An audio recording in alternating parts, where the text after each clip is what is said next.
नमस्कार. आज आपण मुलांसाठी घरच्या घरी चिप्स बनवणार आहोत. दुकानच्या चिप्सऐवजी आपण आता घरीच बनवायत. त्यासाठी मी 4 बटाटे बारीक घेतले आहेत. त्याला चकल्या करून त्याला धुवून आणि सुकून त्याच्यातलं पाणी काढलं आहे आणि त्याला मस्त तेलामध्ये गरम तळून घेतलेलं आहे.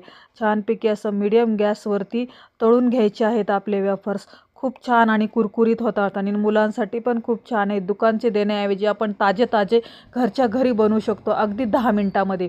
तुम्ही बघू शकता आपले हे वेफर्स तयार आहेत. आणि आता त्याच्यामध्ये मी थोडंसं वरतून मीठ टाकणार आहे आणि थोडंसं आपलं चवीनुसार लाल तिखट.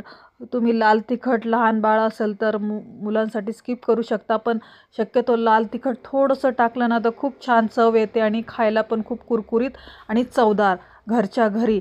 हे तुम्ही बघू शकता मस्त खूप छान कुरकुरीत आपले घरच्या घरी मुलांसाठी चिप्स तयार झालेले आहेत. दुकानच्या खाण्याऐवजी आपण घरीच मुलांना करून द्या आणि तुम्ही नक्की ट्राय करा.